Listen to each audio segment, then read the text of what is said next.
Yemompae, Yeneja was soro udin wonte, Wahini mra, ni openya wasa, Sisu said a was soro, my yenny that day diane, nefa yena kache, said the chewan or the yakano, Fayon consul him ye free bonimu, now Mahini near one day, near Nimunyam, a yaw da, Chimisoka say, Amen. Yada radin yankopon wase ene anopai one dada aduane a ode ma ya anopa bia devotion ye anopa bia futu kakra bi a yede hye edanase ansa na yakoye dwuma so yakoye de ye bia ena anopai yeda so ato heaven akwantu ni so yeda so a decrease ho adanse e ma enipa bia ena anopai utie. Sometimes your Christ is our husband now, so a yerenum asade ena yekusua yesua enwade na ene de ya mebeka. I hope say ebeye somehow controversial to some people, but ebia erade be ma wonti ase ene say ebacho. We are talking about husband and wife. From the starting, Yamawa say every man is the head, every man is the eye, every man is the mind, every man is the mouth, the ears, and he is the head. Nti itire biya so enu ne lady. Say one person nante. Na itiri nyintuma usidi usi fashe utirim sa 2 ensa pese wo ye adwuma bi na se itiri ma kwanya odade oda 3 o pese uja wonan o pese wo jonso na itiri adwene no omu nyintuma jonso no gudiegu me pese mi didi ya funu hia bibi se itire aya no oma kwanya eye kwa yemfa ye hwene enti asem wo de se menya abotere bobone ma bi so kire wa obehunu se e ba cho yen hwa de se aduane betuma akoye funu mu a aduane betuma akoye funu mu a enam anumu ewotire hu ensuo eno ne ade a yese ade titiro a 75% ekura ni padua yenhwa ade se ensuo betima akoni padua yi mu a enam tire yi hu kisa no ena agi o yare pese onu maduro eko honam akwa ne mu ba bia sa no ne techele manje antum so mbeje abrewa eyekwa mi pega uti na kire utiri pega fo no we lead na me pega na kire me pese me left no know how to serve him eno me hu ade bi yes obi di hwan ya jagora jasa hwan wo ko yi ase wedding baby na otena ase no na wo se ne nkora ne bone nsamra ne yewura sana kodusafo so umuye no kodusafo ne nkrofo hia no sana ye frɛ no yewura samrania omubɔ kodusafo no omu frɛ no nyankopɔn complete because to their religion no he is their head until they consider him as their head until omu frɛ no yewura ene minim so bibi nyante ase bi wo de me pese me ka kire we mu enti etire so wo mfaso na sombo chen ni padua akwa nyina ti yenhwa de na se aduane ni kogumu wie ensu no kogu ni padua ni mu wie no na ema ni padua na nyini no yenhwe se sansu no na aduane ni mu bia ye na dwuma wie na pese eba out a pase bia bontia se etire adwene no so wotire nim se oma kwan sɛ dwonso no mpia abɔnten a ɛnyɛ nipa pɛ ɛna ade dwonso sɛ wadwene no ɔmu nte aseɛ sɛ dwonso no mmra out a nyɛ ade a dwonso no bɛba nti mesei sɛ meekɔ dwonso ne nipa wɔ hɔ a mehu ɔmo pɛ mentumi nwonso ayɛ sɛ tete wɔ hwee tem no bi mekɔ akɔtena so nipa wɔ so a mentumi nya me nan da gye sɛ obiara sɔre ɛyɛ adwene no gye sɛ mesɛ ake me mind na ansa no mɛtumi adwonso nti sɛ dwonso no bɛtumi aba agyana no bɛtumi aba agye sɛ adwene na ɛwɔ tiri no ho no ɔmama kwan na atumi abɛsene kɔ mebakyɛ hwɛ adeɛ sɛ mehu biribi ɛwɔ fam kwankyɛn na ɛyɛ me fa mebakyɛ ho ne hu yɛ ɛyɛ ani no ani ne bɛhu no ne nipadua no akɔtaakye no na sɛ ɔkɔnsida a ɔho ɛnɛ deɛ mepita na ma wo no that is the head ɛtiri no na meyi na di akyerɛ wo no wɔhu sɛdeɛ wobɛsi asom afa ɛde nti na ma meka sɛ na deɛ bia mebɛka no nipa bi bɛte ase anaasɛ ɔmu nte aseɛ yɛnhwɛ adeɛ sɛ ɛtiri ɛna de nipadua ne nam ɛtiri na nipadua ne nam meka honam fam na ɔbɛka honhom fam deɛ nti a ɔho ayɛ a most of the times yɛtaa ka sɛ ɔbaa any right sɛ ɔtumi gyae awadeɛ ɛne sɛ me Awurade ɛna yɛ me kunu ɔno na abɛtɔ yɛ abɛtua yɛ tiri adeɛ abɛtɔ yɛ abɛgye yɛ nkwa abɛwu ama yɛ nti wo ɛnyɛ wo na wogye Awurade na emu Awurade na ɛgye wo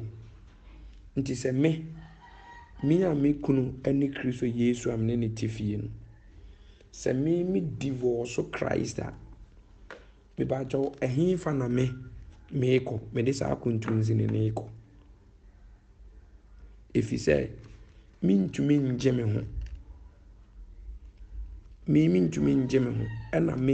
mentumi nkɔse bɛɛma pɛ mentumi nkɔware bɛɛma nyɛ ne ho adeɛ nti no ɛfiri sɛ menni ti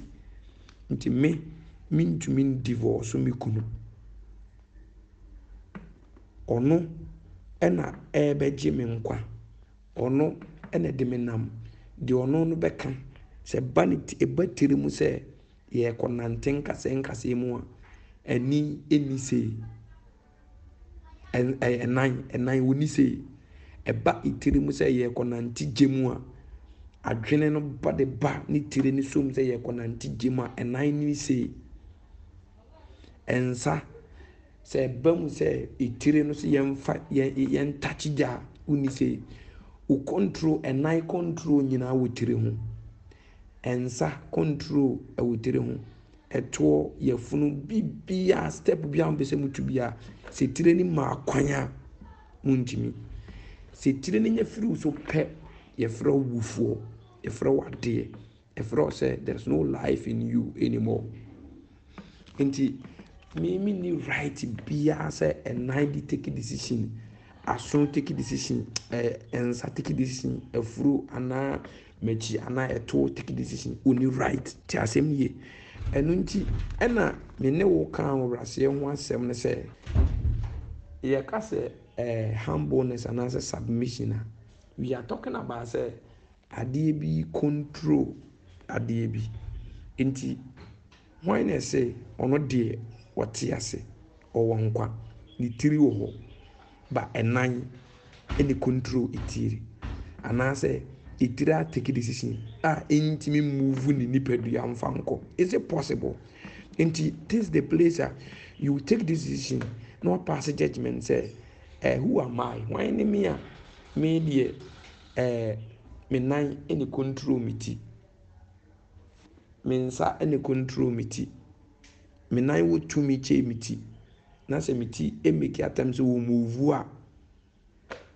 ɛnan so onko ebi ni hɔ there was a time that was a cancer was na ne nan yɛ ne ya no program sorry ya no katre ne nan sɛ ne nan do you know that I have a program today and when say onko there we will go and leave you here etire ni adwen na yɛ ready so mbɛkɔ nto mu yɛ ready no mu dware wi no mu make move na nan ni di akire kobi sa pro sa yɛ kro ya ka sɛ yɛ ko program oni control enti why no sister brother suffer church a wo tie me I will say Christ is your husband, Christ is your head. One kasano, you are still of yourself. It's to mean control, to mean submitting metre, and training to mean for own coffee, no pay. It's in for one tenor for a no pay. Now say, oh, don't, would do also. Ebiniwo, and yen to mean divorce, so Christ, and I would divorce, so now. Oh, you are going to die because only baby a woko etireni ani ena ewo baby a de woko say yenim kwan we ya ye fa so nipa uni tiri ehin na woko won ante afa hin na de na wo de bet information de na wo de bet enka na ni be na de be nante ano be na de be kasa enti obia ti na sumbia enim Kristo Yesu no they are going to hell and they are going to die into mokika because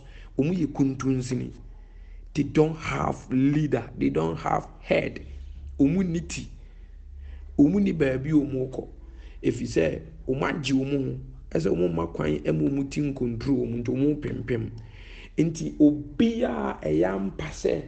owotire bia nsa nipa kro no ye nipadua na wo ye nipadua dia ene sa nipa no wa hobrase efi se na hobrase ne se ni ti control no. I'm talking to somebody here. Ni ti control no nti sofo asoleba awarefo wo se Christ ene di kan be doye odoye kusi ase ene odi ni ti abesi yesu nti ono nani ene ede nam na so ne ede nam na adwene ne ede nam nti da ye beti se obi nan nante ni ti nka ho obi nse ye bi ni ti nka ho no wa be hu bia be dwane nti obia owo sa leader we no sa nipa no ewa ho brase fi se onde ne ho bibi control no itrebe na de to obadwo nso a itire no na ma na kwan tin wo se wona me wa ayonkofa ena wonam sum wo ye tro na no kure bia anum ena no pay ayana afutu ntine devotion kakra bi pese wodi ye meditation for the day okotana se na wodwene ho na ususu se asem no etisa anase ntisa mehunu se root ekoware boas no ifiri ho okon ono ne beye ho number ako nti omu sha ase se de papa no decision obetiki eno mu de nam ena no pay why na say Kristo dini so nanso woni aho brase nti ehin eno nante David say o drive me a de me konsu ho dwo na ni tininti ni tirininti ni dininti head ninti leader ninti se me na mesumbo mumpa minsuro if you say eni bi ka me ho e de me nam if you say tire bi na de me nam tinya me pe na me de ko itire bi na de me konsu na ho dwo no nti commit all your ways to for wakwa nyina shenensa for wakwa nyina shenensa nti Kristo se mo ma adwene wono ne de ni mu bi ntena mu adwene be bi me ma adwene ne ye tototwene ye titotwene ye mfa nya adwuma bi ne abe yiso sa mind ne tua itire ne so no itire ne te se car head ene car engine no na ede car ne nam ebe twe no de na ko ba bia o ko bia nti car articulator eti bia no obehu so wo kwa na yitire bi na de ne ko da ye beti ne tie furu so ndoko no osifa ako se ya mfetire foforo ametua so a yentumi ntwene nko nti o head no ono na control e de wo konsu ho dwo ho wo de wo kwa asomdwiem wo de wo ko yiwom wo de wo ko ogiem nti anu na lead you nti check yourself well baby a wanamo 24/7 ekodeba ebemu who is leading you the ode wo ko the ode wo ba no ene be kire car wo move pe driver wo team na kire baby a moko fi se driver na adwene ena mode nam munyina mutika ene munyina driver na ni na mode nam If say ono na ekuresti mu ode mo na ena no pay kakra yi be say okodwene ho say